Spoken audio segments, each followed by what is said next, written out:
welcome. We are right here at our start time, so we're going to go ahead and kick it off. First and foremost, thank you so much for joining us today. Your time is incredibly valuable, and we appreciate you giving some of it to hear what we've been up to this year and what we're going to do looking forward. So to start off with our agenda, we're going to go through an overview of just what we are here with the National Team Development Program. That'll be a refresher for some, but I know we've got some new listeners as well, so we want to get everyone on the same page. We'll go through our staff that we have here currently with the NTDP team with our contact information. We'll do a reflection on what we've accomplished and what's happened in 2022. We'll go through some feedback. We had a recent parent survey that we sent out, and we'll share what we've learned and what we're doing about it. And then we'll end with some 2023 looking forward high-level overview pieces. So to kick us off is going to be our director of the National Team Development Program and assistant coach with our women's national team, Erin. And she's going to take us through that mission, development philosophy, the selection and invitation process, and just some other highlights about the NTDP. Great. Hi, everybody. Like Nicole said, I have the luxury of being able to be in two departments with USA Volleyball and helping launch the National Team Development Program just over 2 years ago has been so exciting. We just finished our first full year of the program, and like Nicole said, just want to give you guys a recap of who we are. Starting with our mission statement, you can see it there, but our mission statement is simply to accelerate the development of the highest potential youth volleyball players in the United States to ultimately strengthen our national team programs. And that's up at the Olympic level and our sustained competitive excellence up at that top Olympic level. We have some guiding principles that we work off of, and this is for everything that we do, including internally with our staff. That's where it has to start. That's where it absolutely did start, with just the people that work in USA Volleyball, and then bringing these principles to every single one of our programs that we run with your athletes, with our coaches, with our scouts. But we're constantly trying to bring together the best with the best. And a very common quote I love is iron sharpens iron. When we start to clash iron together, that's when we're going to raise the boats and we're going to make each other better. And again, that works with coaches and athletes and scouts and our staff.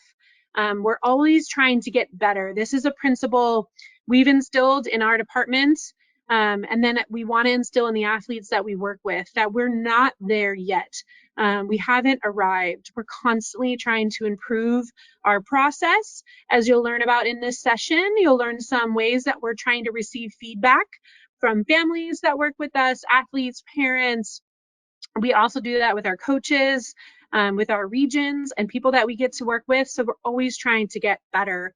Another big guiding principle of ours in the National Team Development Program is it's really important for us in our departments to also really align with our national teams. So our senior national teams, our sitting national team, beach national teams, men's and women's indoor national teams, and then also our education services department. So a big component of what we want to provide out is our NTDP Academy, which is an educational component that gives education in an online manner to our athletes. And so working and aligning with our education services so our coaches are receiving similar education as our athletes is so massively important. And that was a really big push for us as we launched in 2021. And we'll go through all of these guiding principles throughout, but one other one that I want to talk about is our holistic athlete development. You can see there on the right is our development model that our team here, the NTDP, has instilled in all of our programs. We also have this now in our education services department, and then also throughout USA Volleyball in different manners.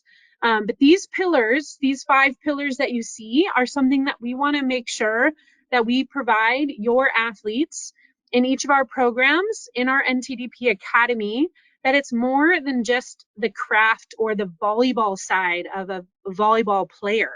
There's so much more that goes into that. And not only do we want to educate, but we want to really live that. There's so much more to an athlete than just what they perform on the court, whether that's tactical or technical, but there's also the mind, the body, the heart of the athlete, and the team part of that, obviously being part of Team USA. There's so much more I could share on that piece. That would be for a different webinar, but I wanted to make sure to touch on it here, as you're going to hear those phrases either throughout this session or as your athletes are part of the NTDP. You will constantly be hearing more and more about these pillars and learning in each of those areas. Next, we want to put these QR codes in front of you. You can scan those with your phone. Each of those brings you to a part of our usavolleyball.org website. We have our homepage, we have our frequently asked questions, and we have our academy, which again is our online video portal with videos and things that we use in the academy from our coaches that teach the things on the court or in the mind and the body, again, hitting the 5 pillars. But go ahead and scan those resources, or you can watch the recording and have those, but those take you to specific places, as we know that most often found or questions that we get, we want to continue to update those for you at home. Here is our team. The National Team Development Program team covers 3 disciplines. We have our sitting discipline. You'll see Elliot Blake there. So sitting volleyball in the Paralympic space. We have indoor volleyball and we have beach volleyball. So here is our staff. You can see we have indoor staff, sitting staff, beach staff. Gabby, Carolina, and Cody work in our beach area. Chris, Donovan, Courtney exclusively work in our indoor area. Nicole is our athlete development manager. She'll really cross disciplines. Peter Vint is our chief of sport. He sits above the NTDP, so he helped us to initiate this whole program about 2 years ago. And he also works with our national teams and our education services. So the alignment there is a really big key to have one person that's really integral in those 3 spaces. We have our emails there, and then obviously all of our titles to help you guide of who should I be reaching out to for what question if you're looking to get more information about our beach or indoor or our sitting programs or anything in the development space. There you go. Those are emails. Feel free to reach out to us directly. As you hear a question through this right here, this program, you can certainly ask us at the end. You can submit your questions to us via email as well. I'd like to start this part of the session just talking about the athlete pathways. I think this is an important place to begin because everyone begins at a different point. So you can see there, this is just obviously a nice, very simple graphic, but it's just a nice depiction of that things can one start and finish at different places, but often it gets really twisted and ups and downs, and there's a lot of things to adapt to. It's very difficult to predict the pathway of a development in an athlete isn't a linear process. And those of you who are parents out there, athletes that are working through the process know this from firsthand experience. This isn't something that we can say in 2019, you're going to be here, 2020, you're here, 2021, you're here, 2022. The biggest part of that, and then being part of the national team and the initiatives here, is that we have to be ready to adapt. We have to be ready to put the work in and constantly try to get better and learn and improve. So this is something we understand coming in here. We're not necessarily going to have this linear pathway. So our staff is prepared to be able to work with the athletes on an individual basis to kind of be able to communicate what's next for them. If there's someone that starts late, if there's someone that's in a multiple sport, all of those things are okay. There's no wrong path. The way the athletes finish is not necessarily the way that they start. And I can speak too from experience that I have at the highest level with our women's Olympic program for indoor. Every single one of our last Olympic group, we had 12 athletes in Tokyo. All 12 of those athletes had a different path to get to that point. And so it's just, it's lived, and it's something that's not easy to navigate, and we're here to help. One of the ways that we have really changed the game and from in youth development in USA Volleyball is through our scouting network. This was a new initiative put forth when we began. And this is a process that for those that have been in our programs before are a little more familiar with, but we don't have a tryout system. We have a scouting network. We have many scouts, over 100 across our disciplines, that will help guide our NTDP staff in selection for athletes for our training series programs. And in each of our disciplines, those scouting networks are built quite uniquely. One of the most unique ones is our men's beach, our women's beach, our women's indoor, and our men's indoor all have collegiate scouts, head and assistant coaches that lead that in the NCAA system. They are out and they're reviewing athletes, evaluating athletes for their collegiate program. But we've enlisted over 100 of some of our best coaches out there across the country to be able to help and look and identify athletes to bring into our training series programs. One of the key things there is that each of these scouts are already trying to find the nation's best and highest potential athletes to join the next level, which is the college experience. And we want our athletes to try to find the best path for them. Most often, that's to be able to play at the NCAA level, from a high school or club level into the NCAA level. And so our scouts are working tirelessly to not only fill their own programs, but to help us identify who's the best out there. There's a very big purpose behind that. We did not want to have a scout that only looked in their backyard, because we want to know who's the best in the entire nation. So that's Alaska and Hawaii and the entire mainland. So for us to be able to do that, we needed people with a national scope. And that's where we fell most often to our NCAA coaches. That list of scouts continues to not only grow, but we continue to get better. We sharpen up our communication pathways with our scouts, tools that we're using to make sure that those things are similar. The alignment process that we have and how we're identifying talent from across, that's a lot of athletes, over 350,000 junior athletes in the USA Volleyball membership this past year. There's a lot of athletes for our scouts to go through. And so making sure our communication pathways are very clean is something that's a continual process for our staff. In communication pathways, from anything from a scout to a national team development program staffer, that's all, we have a transparent communication with them. We have also, as they're recruiting for their own programs, there are compliance rules for them in relation to communication back to athletes. They still have to follow any NCAA compliance that falls into that, as they are first and foremost an NCAA collegiate coach. And so any communication in there, that's their first rule that they have to follow. And so if you're an athlete, you're a parent listening, that's something that's really important for you to understand. In some ways, that's going to feel very similar to a recruiting process, in that there may be some communication that's allowable depending on your age, that you may be able to reach out to those recruiters just as you would in your own recruiting process. And so that's always something that's allowable, and that's at your purview, the way you work with your club coaches, your recruiting coordinators in your own club or high school. But know that our scouts are working tirelessly to try to find you.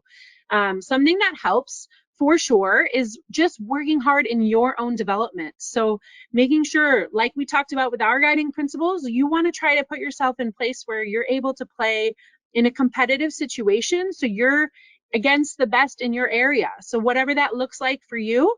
And then also, does your club, does your high school try to get and play against other strong opponents?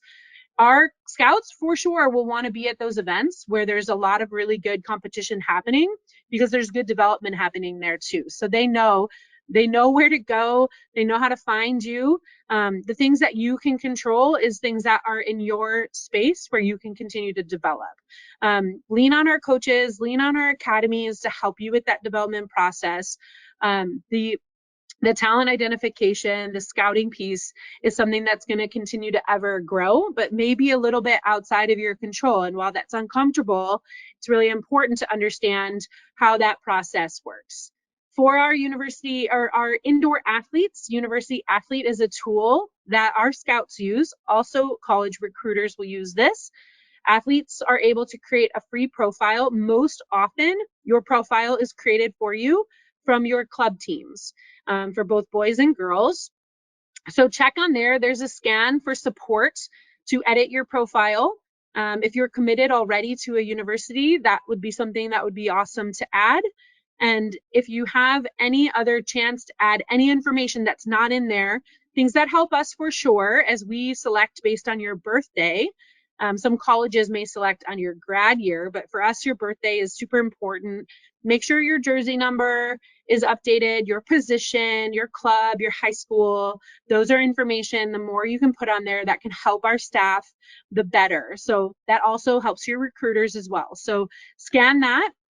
This is an area we do get a lot of questions about because it's a little less tangible. When you're out at a tournament, you may see recruiters, but they're representing their schools, or they're representing, in case of our men's beach, who do have other representatives who are not only in college, but there's some of our Olympian alums. There are also some club coaches. So in men's beach is a little bit unique of a process. But if you have questions about that, feel free to reach out to any of those in your discipline that we had on our contact page. Another area where we have a lot of questions about comes in our invitation process. So throughout the year, one of the main plays of our program, we have national teams that compete each summer in both indoor, beach, and sitting. But we also have quarterly, so every season, fall, summer, spring, and winter, we have a training series. And so this is a process for one of those training series that you may find yourself into. So we have a pre-selection phase that's going to include our scouts, that's going to include this phase before we have our NTDP selection. The scouts will go, they'll make sure they're doing their process. And then they will let us know who are the best athletes out there. And that information is coming in constantly. It's not a date on the map, that on a calendar, that is coming in constantly. That selection will turn into our staff going through. We have a very limited number of athletes that we can bring to any given training series, and we'll have an invitation process. Our onboarding process will include what is your focus going to be at training? What videos can you watch ahead of time to prepare yourself for that? That will be in our NTDP Academy. And then any other information that you need ahead of onboarding.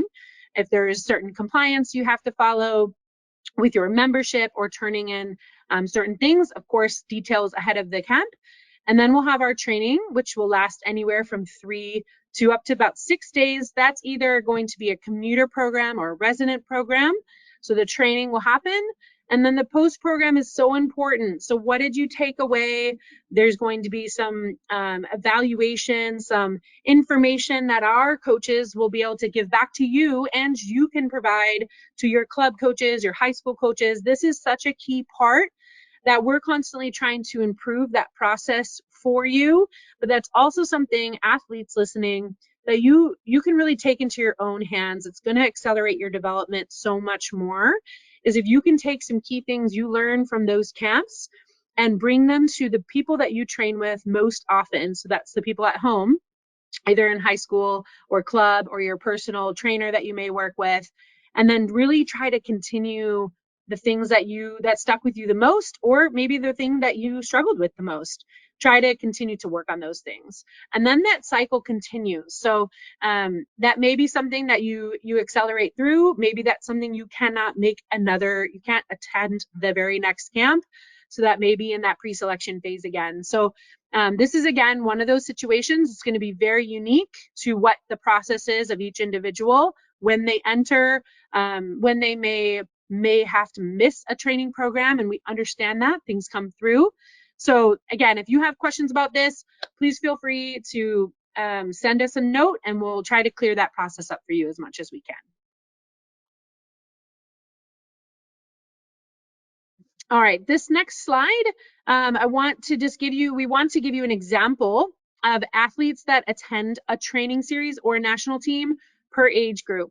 And as you can see there on the right, I wanted to give you for reference the number, and this is in USA Volleyball membership, so the junior females and the junior males, the number of athletes that play this game in the United States is a lot.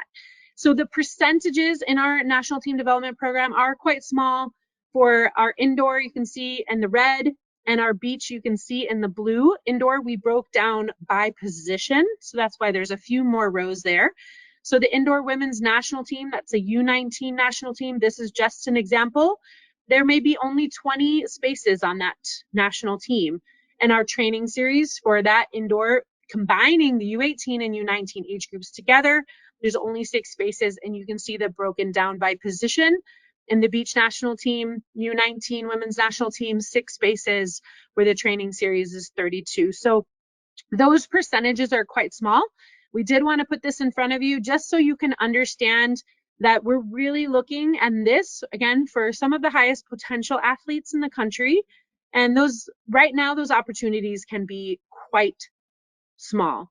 But we're hoping to continue to bring those out. There's some accelerators that we have launching, and those are really exciting localized programs where there's a little more opportunity as well. But this is where we do not have space at this time to be able to have a program for 315,000 junior girls, but those that have time, this is a chance for you to continue to work on your development. So we want to just make sure we're really honest about that and be able to show you the percentages are quite small. As I mentioned in one of the first slides I spoke about, something that's super important to us is to really align with our national teams, both athletes and staff. And since 2020, when we first started to shift to this new program of the National Team Development Program, we have had, this is the number of athletes. I know the font is super small, but the number of Olympians and Paralympians, Olympic staff, national team athletes, and national team staff that have contributed to our programs, either as coaches, scouts, speakers, and presenters. And so this is a really, really important part. So I actually think every single one of our programs that we've had a representative part of that, which is so exciting. It's such a big part of what we do. The culture of what we're bringing to our athletes in the NTDP and what we're bringing to our coaches, in that case, the development. But it's also that team pillar that we talked about in the development model. This is such a big part of that, to be able to talk about what it means to be part of Team USA, the pride that we want to have, and the joy of getting better. And this is a really big part of who we are. This slide is looking back at 2022. We do have one more program still to run in 2022. You can see there at the top, obviously something that's so proud to look at. We've had so much success from our international competition in 2022. Every summer in every one of our disciplines, indoor, beach, this year, sitting will have an international competition next year. But we won a medal in every single competition that we were able to go to this year. And that is such a joy for our athletes to be able to stand on the podium and have some success. For our indoor programs, that was especially nice because it was a qualifier year. So next year we can attend the World Championships. That's not a given. So to be able to qualify, to give the 2023 athletes a chance to compete in a World Championships against the best in the world is a big goal of ours. And that is something that, just to have that experience, again, to accelerate the development of those athletes is such a pillar of what we're trying to do. We also, this year, for our scouts, as I mentioned, we're trying to continue to fine tune the way in which we want to scout and identify and talk about talent and athletes, and what kind of athlete, what kind of skill we're looking to bring into the National Team Development Program. So we're getting closer, and we launched that for our scouts this year. In the beach and indoor, on the right there, you can see the number of athletes that we've trained. Each individual session, as I showed previously, there may be very few opportunities in each session, but as you can see there, those are the unique numbers and the unique numbers of athletes, boys and girls, that we've been able to train in the 2022 year. The age group national teams for indoor was 20-0, which is an amazing feat. That's the first time in history that that was achieved in a single calendar year. And in the beach trials, those trials are to select our national teams for beach. That number continues to grow at 199 unique athletes in that space. In the Beach National Team Development Program 2022, this was the first year we ran a resident program in a training series for beach, and that was such a big success. We're looking forward to continuing that in the future. And we also launched our accelerators. This is a program we're still piloting into 2023. And this is just an exciting, more localized, more regionalized program that we'll be carrying forward into 2023. I've mentioned our NTDP Academy a few times in this presentation. Again, that's our online portal that's free for all USA Volleyball members and NTDP. We have content in there that's very specifically created for NTDP training, and we'll provide it to athletes ahead of training sessions. This is the stats on that. Tons of speakers, again, tons of the people we saw in the last slide, Olympians, Paralympians, staff, coaches that have worked in that. And I really, really encourage you to go in there and check all of those things out. So just a banner year for NTDP. And we'll share later in this session, there's a lot we learned and a lot that we want to continue to get better. We're really proud of the work that's been done in our first full year. But from here on out, we're showing you all the things that we want to get better at.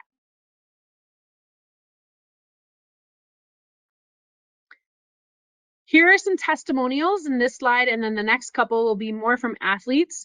But here are a few of our coaches. And again, the font is super small, and I encourage you to either take a picture and read through those.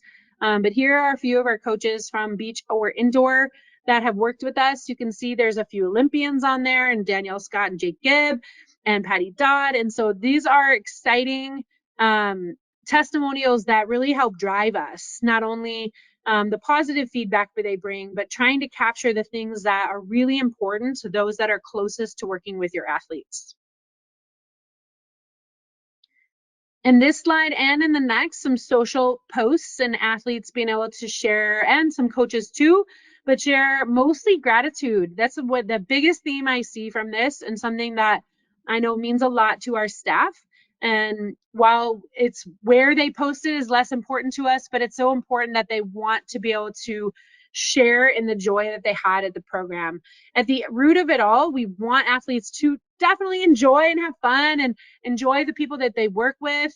And this is another, these just the smiles on here, that fuels our staff.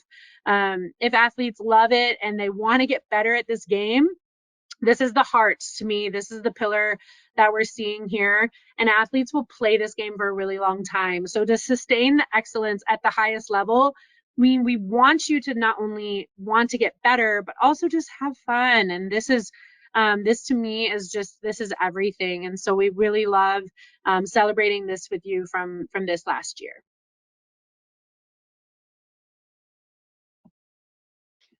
That's it for me. I'm going to pass it over to Nicole. Thanks, Erin. Thanks for talking through all of that. So for the next couple slides, what I'm going to do is share just a few highlights, 4 pieces of information we pulled from that survey that people who have been invited to a training series at some point have received. If you missed that, you want to give your feedback, please just reach out and we'll send you that link. We really want to hear from everyone that's interested in sharing. So some of the highlights, what we really want to do is go straight to the source. We want to make our programming as accessible as possible and fit within those crazy busy schedules we know everyone has. So sharing the program format preference with commuter, we were a little surprised, but majority of folks who took the survey, or just about, didn't really have a preference between that commuter model where athletes and families travel together, they supply their own housing, their own meals, and the residential programs where you still need to travel there, but then USA Volleyball handles meals and lodging and those other pieces. We are making an effort looking at this and connecting with something I'll show on the next slide as well to move to residential programs as we can. There's a lot of logistical challenges with that for us, but as we can, we know that makes it financially a little bit easier on families to manage that flight, not have to take off work to attend. We also had a few dates that we were looking at that would be Saturday through Mondays for our fall and spring training series, and potentially some with our winter as well. And overwhelmingly, you were able to share with us that the Friday through Sunday more traditional window seem to work. So we'll definitely, as we are able to, we'll continue to plan for those dates.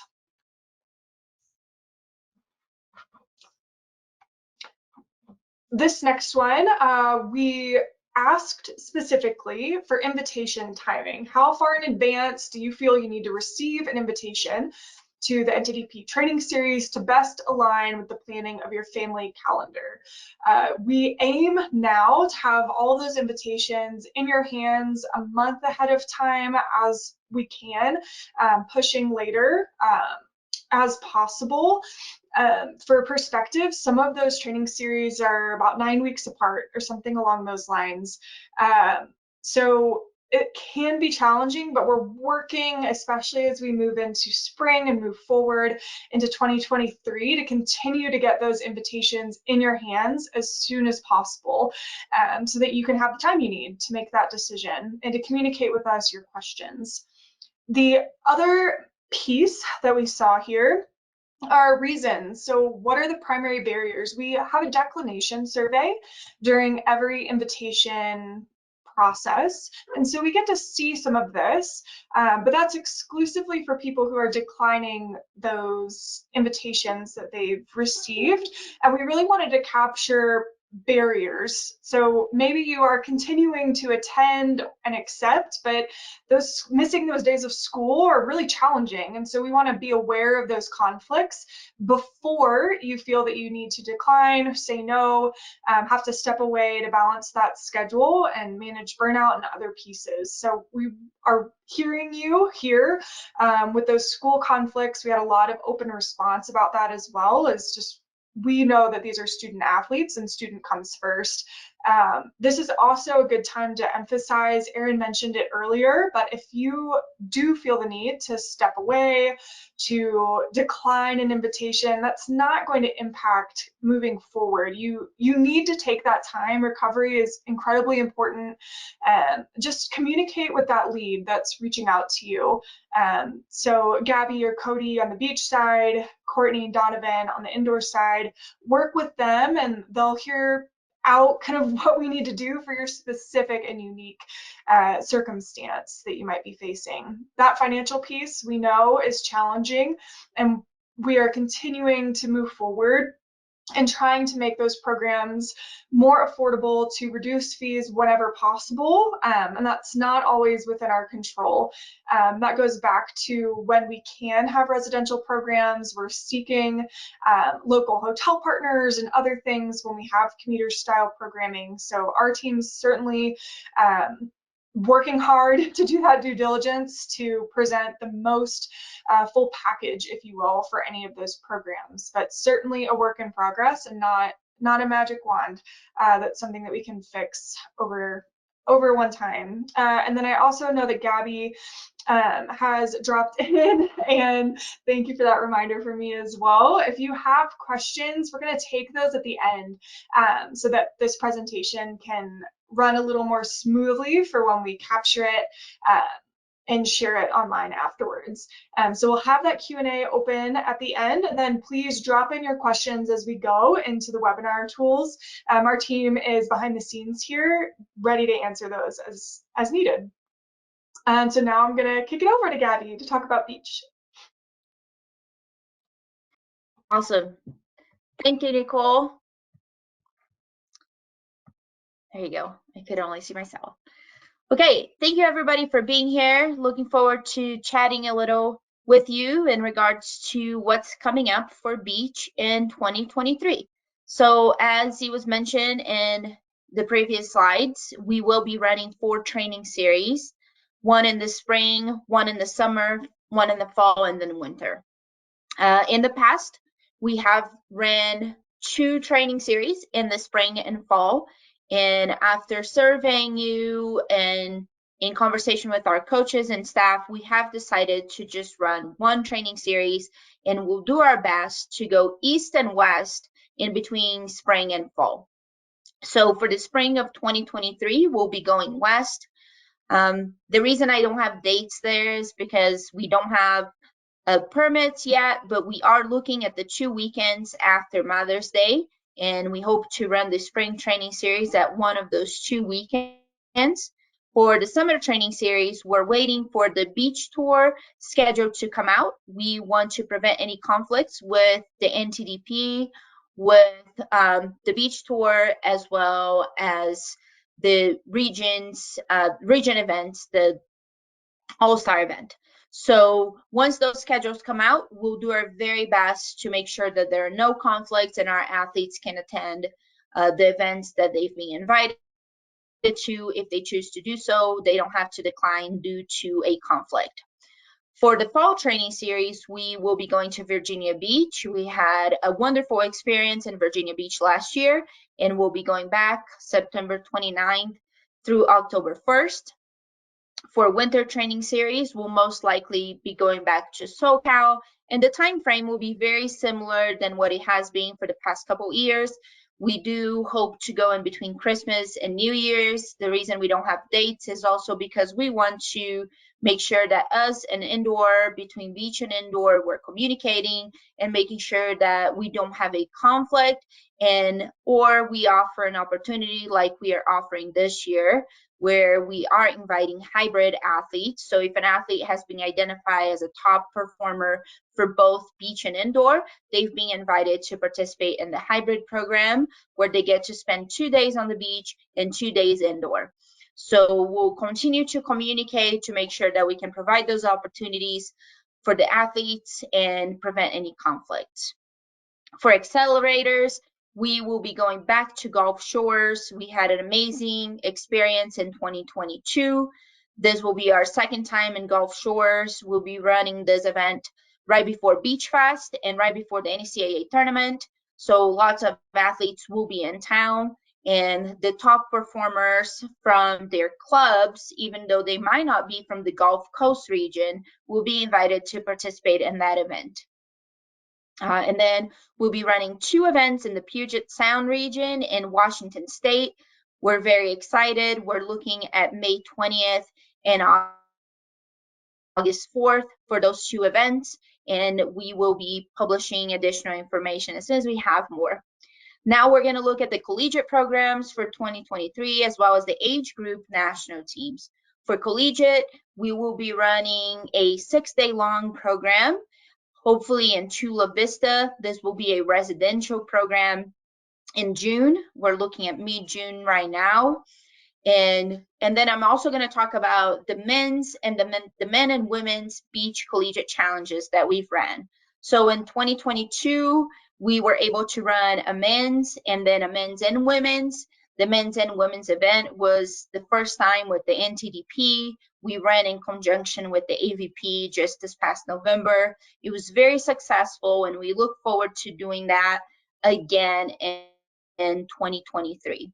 If you have an athlete who is a collegiate athlete, we do recommend checking our website to see what are the opportunities we have out there. And those will be some of the opportunities. So attending one of those 3 events can give your athlete an opportunity to be seen by our beach national team development coach. Jose Loyola was present at the beach collegiate national team training block in 2022. He was also given footage from the Stevenson event, from the men's beach collegiate event, and he was also able to be present in Huntington Beach at the men's and women's beach collegiate challenge event. So that is one of the ways that we're creating that pathway in between the beach NTDP and the beach national teams. So if you have any questions and your athlete is just in that transition, they're freshmen in high school and college, send me an email and we can chat more about what opportunities are out there. And lastly, I will talk about what age group national teams will have in 2023. We will have 2 age group national teams. One of them will be either U20 or U23 NORCECA Championship. We're waiting to hear back from NORCECA in regards to which age group. And the second one will be the U21 World Championship. As we have in the past, we'll be running trials for both of those events. The first place finisher from trials, pending those athletes meet all requirements, they will be representing USA at the international competitions. And then the second place and third place, so the alternates in that case, will be chosen from the training series. So the training series, they have been identified by the scouting network, and then they also have an opportunity to be evaluated by the coaches at the training series. And if they have attended a training series between fall of 2022 and spring of 2023, they're eligible to be considered for one of those spots. So post spring training series, we will be announcing those alternates, and we'll let you know who they are. This past year, we were able to have, I believe, 4 alternates travel with the teams and compete for USA, which is awesome. And lastly, what we have for you is that we do hope to release a fall beach and indoor schedule, as well as open registration for trials at the beginning of the year. So right now we're aiming at the end of January, beginning of February.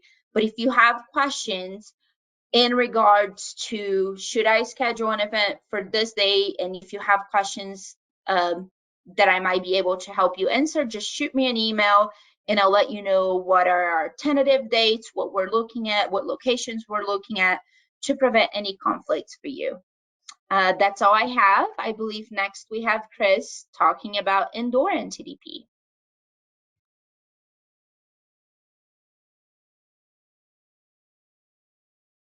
Thanks, Gabby. So for indoor NTDP, what's coming up and what's coming up next for athletes and families? We'll host, similar to beach, 1 training series per quarter, and at which we'll aim to invite approximately the top 30 athletes per birth year, which for indoor breaks down positionally to about the top 5 liberos, setters, and opposites per birth year, the top 7 middles, and the top 8 outside hitters. You combine 2 of those birth years into an age group that would be a national team generation, which is approximately a top 60 in that group. Invitations for indoor and beach training series events do take time. We invite those based on scout recommendations, those top athletes, some of whom are able to attend the event, which is fantastic. Others that perhaps aren't able to attend the event. And as Aaron and Nicole and my other colleagues have mentioned earlier in the presentation, that's okay, right? It's okay to be able to balance the rest of these young athletes' lives with their volleyball commitments as well, and we want to be understanding of that. And so as athletes work through that process of determining if they can attend a training series, we have other athletes that are recommended, that have been in the program, that may have received invitations in the past, that are waiting on that answer. And so that invitation process takes time. But as we work through it, and obviously the feedback from the survey shows, we want to make sure that we're giving families enough time leading into an event to be able to be responsible and be able to attend if they are have that weekend free. So that's something to us that we'll continue to work to improve. Again, our training series events, we're going to aim to have age group national team coaches on staff at those events as well, to be able to continue to facilitate the connection and the improvement and development of those athletes within what those age group national team coaches are looking for in their specific programs and generations. For our locations and times, just a few things. Spring, we're going to attempt to go east.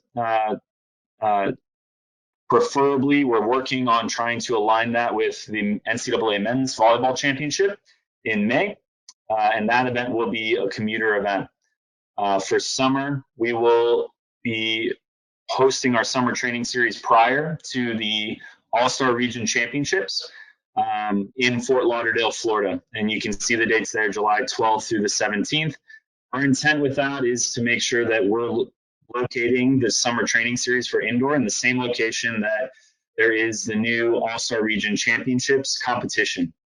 And so the reasoning for that is that we don't want to make families already travel to two different locations if they happen to be invited to the NTDP training series in the summer, as well as asked to join their region HP programs.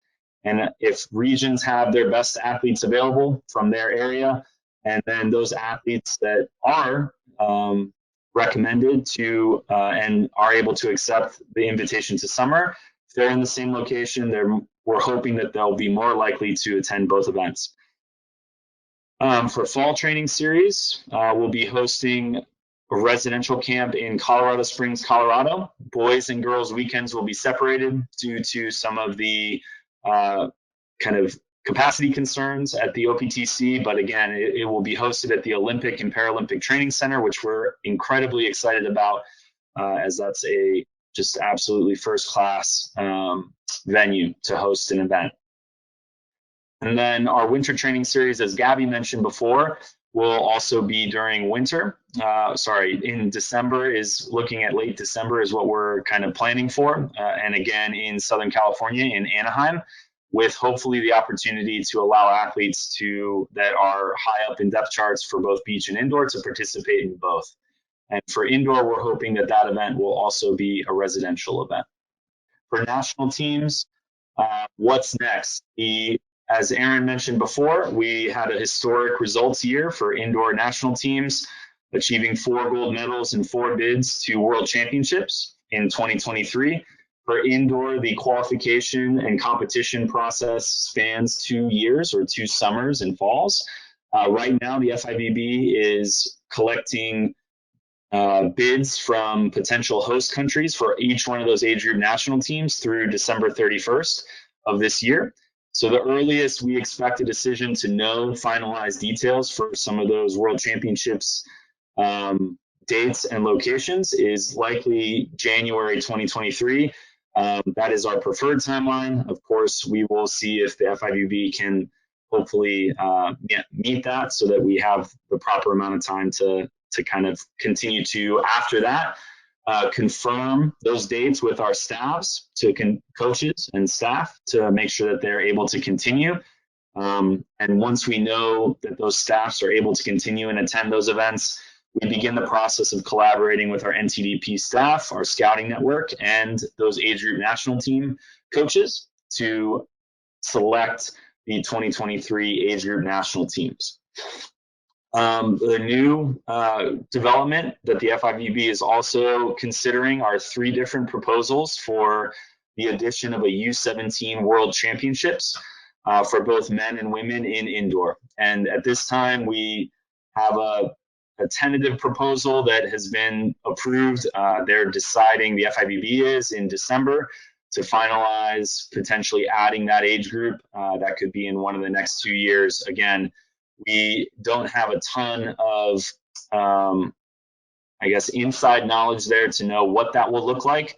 We just know that that's very likely on the horizon of adding a younger age group below U19 for future World Championships. And as I mentioned, we're tentatively expecting to be able to complete the selection process for age group national teams early in 2023. At least we're hoping that to be the case. Of course, sometimes we have to adapt to certain circumstances and adjust that can at times push that timeline a little bit farther back. The other level of our programming that we're hoping to continue to pilot for indoor is the accelerator level, which are regionalized best with best and best versus best opportunities that are open to NTDP scouts to attend, as well as recorded for NTDP scouts to view. You can see that we have 3 sites tentatively kind of within quarters determined of where we're going to attempt to pilot those events moving forward, and continue to find best practices for those one-off, one-night best versus best, more localized training opportunities. And so that is all I have for indoor. And I think I was the last slide as well. So we'll kind of move it into the Q&A section, which Nicole will take away. Thanks. Yeah, I am actually going to stop sharing. So that we can kind of talk through. So I have a few questions here that y'all have submitted. Please continue to drop those in. You can see some of our staff, our wonderful faces jumping back on camera for you. So first, Erin, I want to kick over to you. You spoke on it, the kind of communication pathways with our scouting network. And so we have a question here about, could you further expand on how our student athletes should reach out to the scout? Just kind of maybe reiterating the first piece of what you had shared before, and then you had mentioned they could treat it similar to the recruiting process. So do you see that as them putting like a highlight video together, reaching out to the scouts directly, or what would you recommend to those families?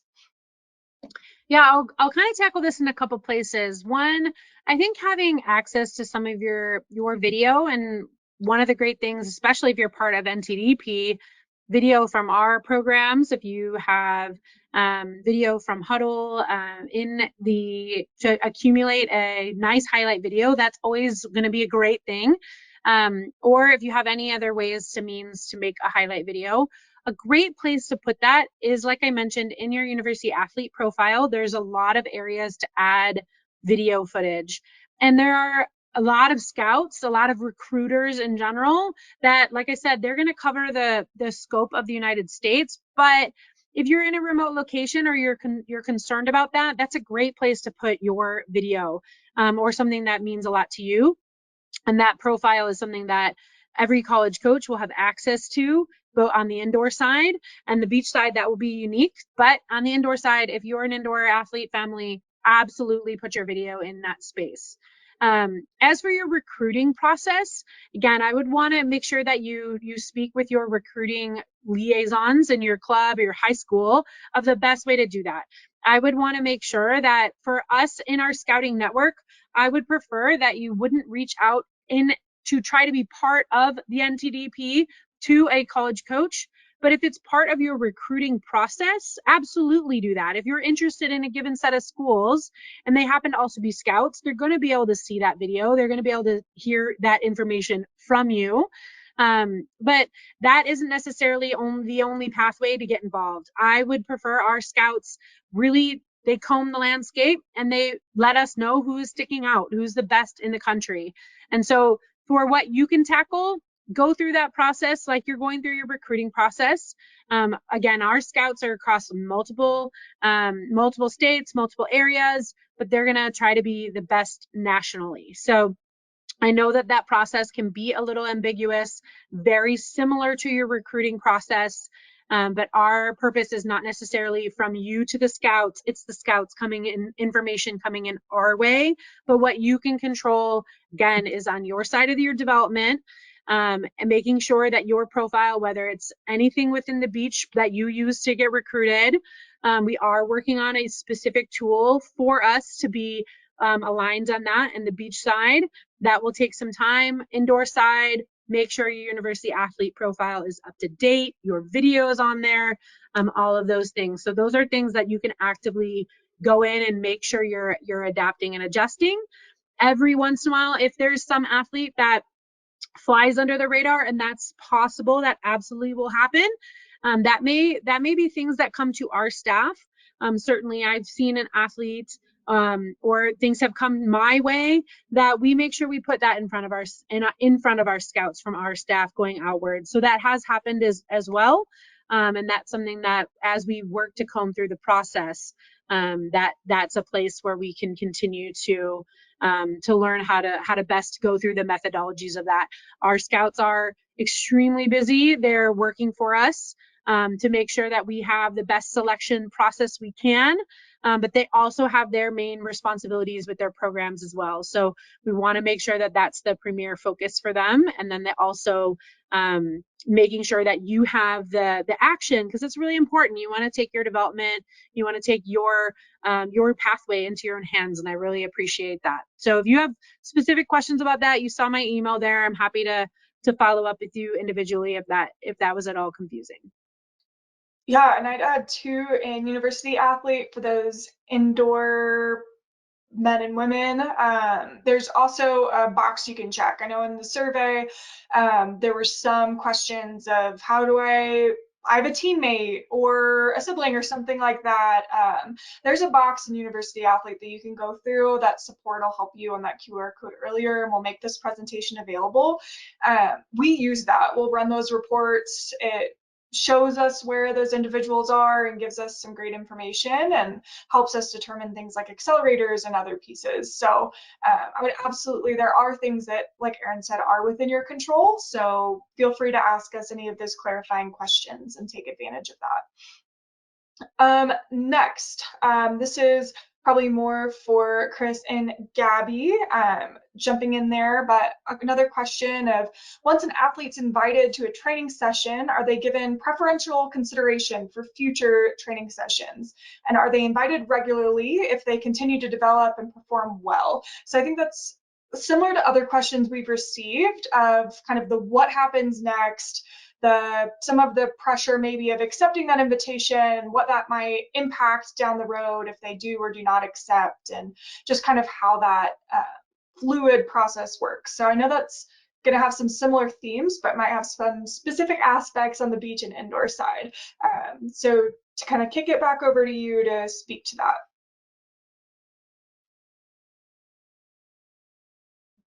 Gabby, go first. Wow.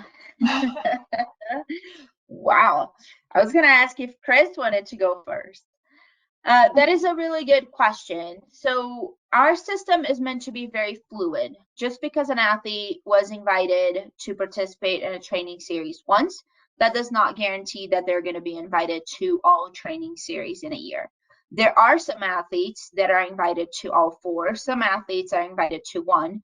And that doesn't mean they're performing poorly. That just means that we could be given a chance to somebody else. There might be some new athletes on the block that had not received nominations before, or some athletes on the rise that might be performing really well. So post-program, of course, we collect that feedback from the coaches, we collect feedback from athletes, and then based on that feedback, as well as new nominations and athletes that are coming in, that's how we will invite for future programs.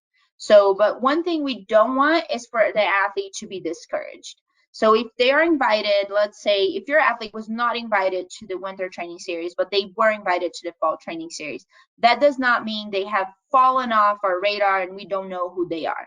It does not mean that at all. Okay, as a matter of fact, I was going through my depth chart the other day, and there are many athletes that were invited to the winter that were not invited to the fall.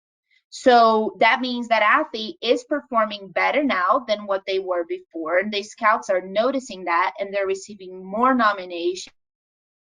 And so as they come into us, we're like, hey, let's take another look at Nicole Segura, because it looks like she's performing really well. And lots of scouts are noticing that.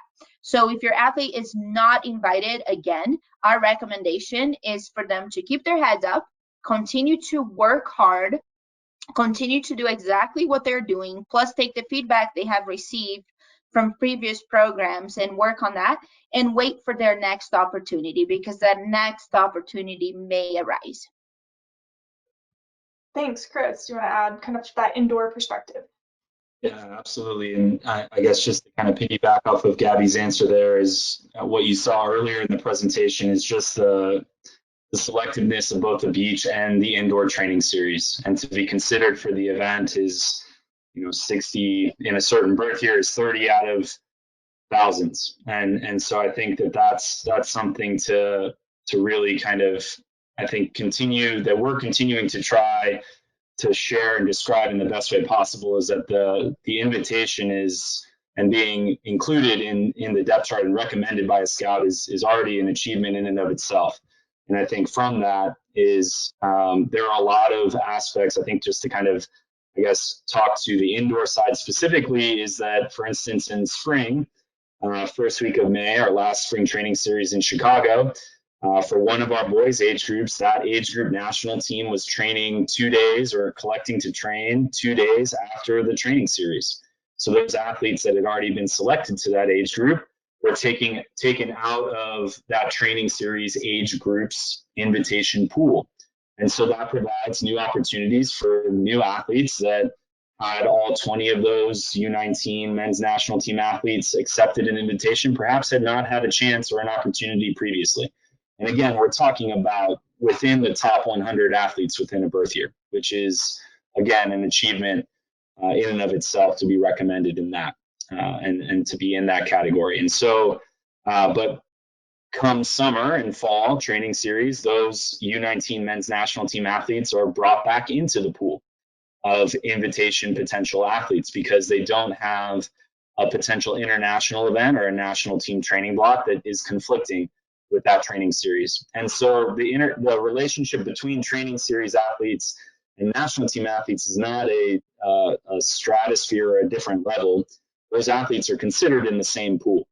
And so I think I really want to make sure that we reiterate that if there is a fluidity to the system and there's some things that are just outside of certain athletes' control that and families' control that might impact their athletes' ability to receive an invitation in the future. And then I think one thing to the point of preferential treatment is if there were a U19, I'm going to continue to use the example of U19 men's there, but if there were a U19 men's athlete that didn't perform at a spectacular level or even a training series level, over the course of time, we would see that athlete would eventually drop in our depth chart and eventually be in the position that perhaps other athletes were looking up at that athlete just a year ago. And so that fluidity is really important. And what that is primarily driven by is our scout recommendation feedback for indoor that moving forward will be through the University Athlete app. But in the past, between training series, the other thing that could have impacted an athlete's potential to be invited would have been new scout information. And there's athletes, as Aaron mentioned, their pathways are very different. There are athletes that emerge and take a massive developmental leap in a short period of time. And if a scout recommends that and sees that to us, we trust their expertise, and that's brought in. And as you can see, when we're talking about less than the top 10 at a certain position in a birth year, that can make a big difference. And so that's something just that we continue to consider as we move forward for these positions for both beach and indoor, and that really can impact training series invitations as we continue to move forward. Yeah, thanks. I think, and seeing some of these questions come in too that are just kind of nuances or zoomed in pieces of what you just spoke to. I think hearing that, I think when in doubt, ask, reach out. You might get the same response, but we know that it makes more sense when it's about your specific situation. And there's some questions about, I had to decline for financial reasons. Will that impact being invited in the future? And we're really trying to create a full picture. And again, always be moving forward to making our programming as accessible as we can. Know that you always have access to things like the NTDP Academy, those educational components, the feedback that you've gotten if you have been able to attend, to be able to work with your coaches at home to continue to build on your development. And so we have that. There are a few more questions that I'd like us to speak through, but I know we're at the hour, so we're going to continue on for the sake of the recording. But if you have to jump off, we know, again, your time is incredibly valuable. So don't feel like you have to hang to make sure that you can hear that answer. But this is definitely going to be different for beach and indoor. So this time, Chris, it's coming to you first because I did that to Gabby last time. But just a clarification of how the national teams are selected. Are those reselected every year, or do those carry over from maybe a qualification year or a previous U19 World Championship? Great question, and this is something that we receive pretty consistently. So I'm glad that Rich, you asked this question. So every year, the World Championships for indoor for U19. I'm going to just continue to use the same example for simplicity's sake here, but the U19 World Championships, the O2 is our roster document for that. That can hold an entirely new group of 20 athletes in 2023. It could also have the exact same 20 athletes from 2023 if that selection process deems that those athletes belong there. And so there is flexibility, and that group is reselected for each of those international events. Similarly, we had this happen in this past year, but our U21 Pan American Cup competition for men was moved to a time where 4 of the previously selected athletes were not able to attend due to academics. And that's something that I know we have a couple questions here from training series level athletes. I'm assuming they're in high school of not being able to attend certain ones. And that happens even at higher levels and at our national team level. And again, we want to extend that grace and that understanding that there's more to athletes than just the volleyball side of it. And so for U21, for instance, those athletes for the Pan American Cup were replaced in that time. So those are some of the instances in the past year that have kind of shifted selection in those age groups. And then just to reiterate as well, the U19 team of athletes that was selected that attended training and then were cut to 12 athletes to go to the U19 Pan American Cup that qualified. Those athletes are age eligible to be on the roster for next year, but there is no carryover from year to year for that roster. Yeah, G, you want to speak to Nicole, sorry, can I just chime in there? Yeah. I think this is a really important thing to understand too, just in a USA Volleyball, like a very broad sense of roster selection. And just off of Chris's example, at the very highest level, both indoor and beach have very different qualification systems of who represents us on the national stage. And this example that Chris was talking about is a coach selection process. So one is that's a little different. Beach will have not a coach selection process as much for our national teams, as there's a different process for that. But speaking about the coach selection process, even at the senior national team level, every event and sometimes every phase of an event may have a unique roster that attends. And this is a culture piece that's very unique for USA Volleyball. Whereas if you have a college program, you have a club program, you have a high school program, your team is your team for the whole time. And that's the same for USA Volleyball. We have, like Chris suggested in that example, there's a team of 20 athletes, but then 12 get to represent us on that stage and that competition, that given competition. A year goes by and we have a new roster. We have more growth, especially at the youth and high school levels. You have more growth, you have development. And so we owe it to always be refreshing those rosters. And so it's not a matter of, well, you're not good enough to remain on the team. It's always earned. It's always earned to wear red, white, and blue all the time. Every time we step on the court, we're competing, we're trying to make the next roster. And so that's very similar with our junior programs, especially in indoor, when that's the case. And then beach and NTDP is always refreshing as well to align with our beach national teams. That's why you see a trials pattern versus something that's unique to a coach selection and us helping in a scout selection with indoor. So I just wanted to comment on that. And like a very specific example is this year, hopefully, we'll have indoor national teams. We'll have a chance to qualify for the Paris Olympics in 2023. And hopefully that happens in 2023. And that group that qualifies I guarantee will not be the same exact group of athletes that will go to Paris Olympics. So that will be a year later, and it's almost always a different group of batch of athletes. So I think that's an important thing to understand, just as a pathway, as something that's aligned and in kind of the methodology, and something that may feel really uncomfortable, but it's just also something that's good practice for our athletes to always continue to strive to make the next thing. Yeah, so important. G, you want to emphasize anything with trials and just kind of how that process looks and whether athletes are reselected and that flow? Yeah, sure. So like I mentioned earlier when we went through the depth chart or through the presentation, and I know it's a lot, like especially if you have an athlete who plays both beach and indoor, like between the age groups and the selection procedures and invites, it can be a lot and it can be overwhelming. So it's important that we take the time to explain this to you.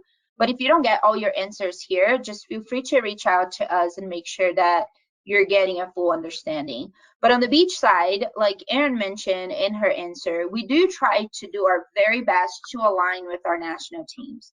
So as you know, for the beach national teams, we don't have a coach selection.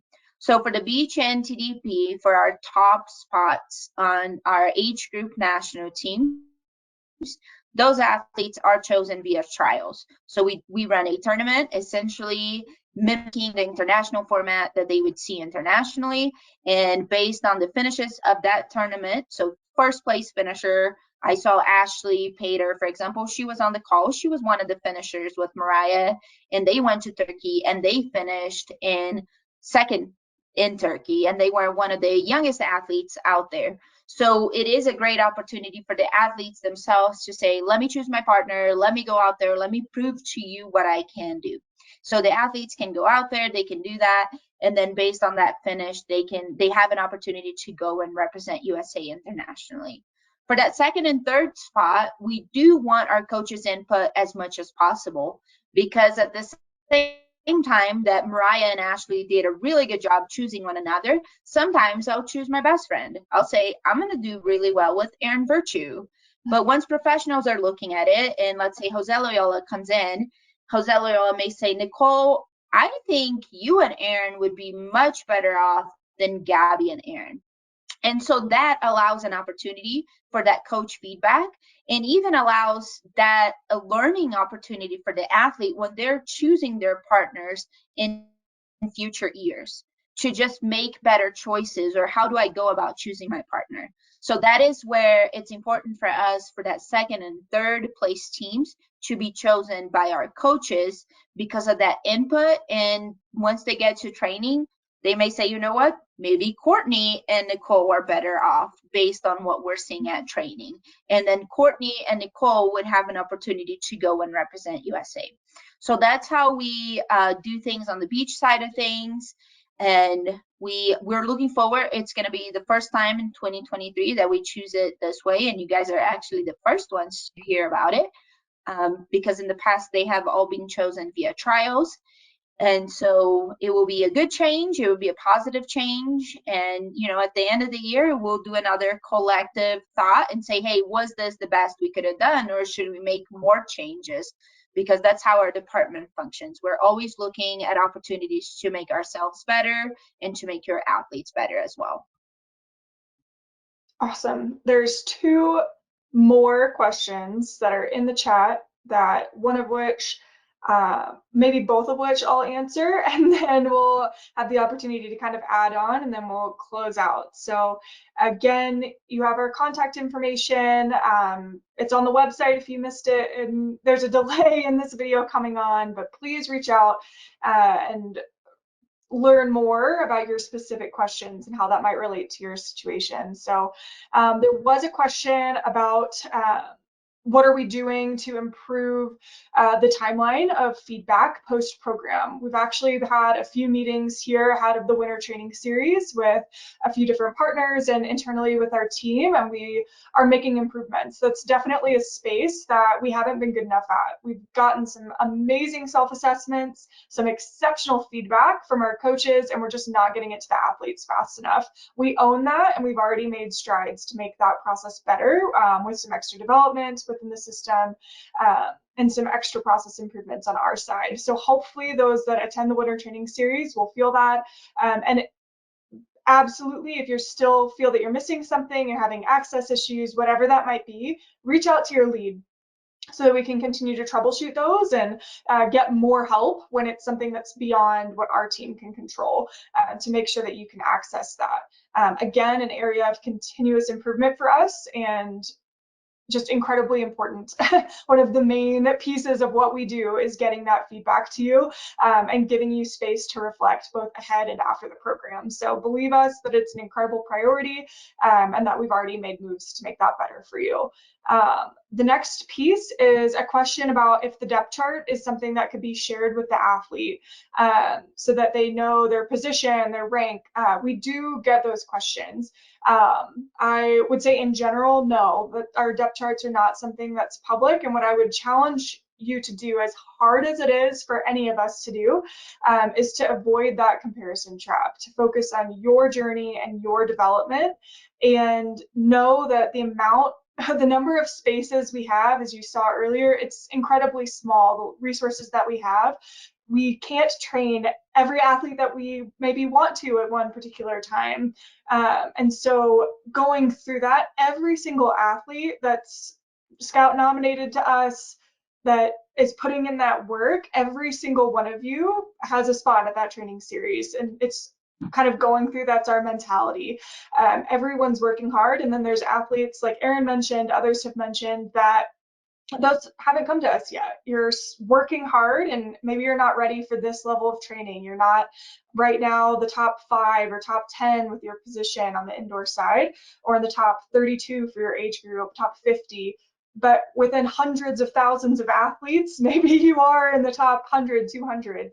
So just keep working. We know that's challenging, to keep that perspective, but that grit, that resilience, that heart kind of moving through, leaning on your support network at home, that's going to make all the difference in your journey long term. So know that depth chart isn't something that we're going to make public.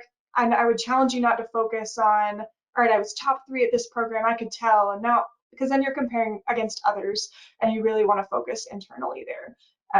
Closing thoughts from anyone, adding on to those answers there? Yeah, Evie.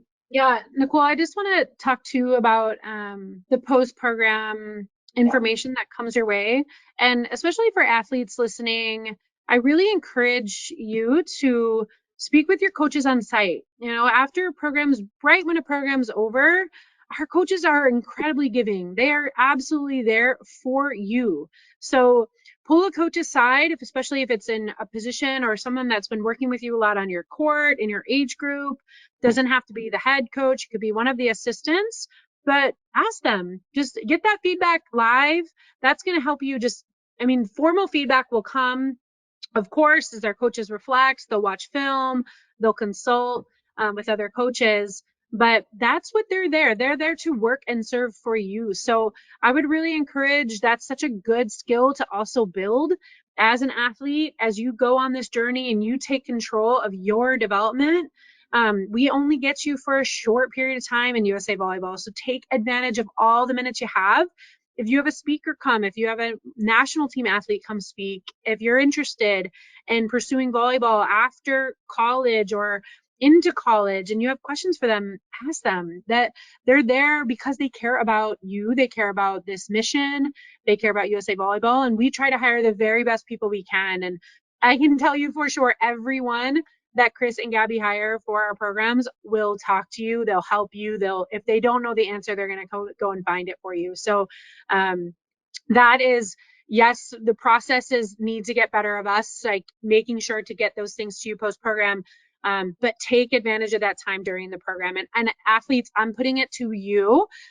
Parents, I love you, but let's let the athletes try to really take control over that period of time while they're there. That's such a good, like I said, it's such a good skill to have for all of us.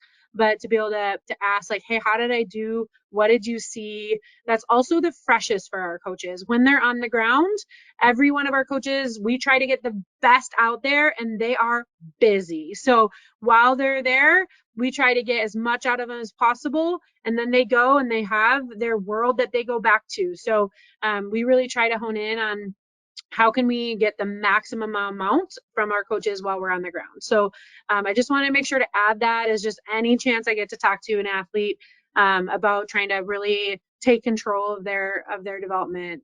I'll take it. Nicole, I wanted to speak as well to the timeline of that question also. And so one thing that we're trying to balance, right, of course, is inviting for an event with enough time for families and to get through that process of communication for hundreds of families potentially that are in the depth chart that are being invited to a training series event. And so our spring to summer, summer to fall turnaround is at times 9 to 8 weeks, which is exactly the amount of time that parents and families want to know already that, hey, I've been invited to the next event. And so with that turnaround from an event directly, we want that recommendation to be really specific to the performance of that athlete at that event. And so we have to wait for that event, of course, to wrap up in order to provide that feedback. And so I think we can absolutely be better in turning around that time. We're, as you mentioned, Nicole, taking steps to do that. I think promising that it will come before the potential next wave of invitations for that next training series might not be feasible based on the timeline of what we're trying to do to be good for families, or it might not be able to come in before the first round of invites go out, for instance, for that next event. We have really finite windows of time where athletes are, I'm not even going to say free, I'm going to say less busy perhaps. And so I think what's really important to understand there is that with those finite windows, there's a little bit of wiggle room for us to try to build as much time in between.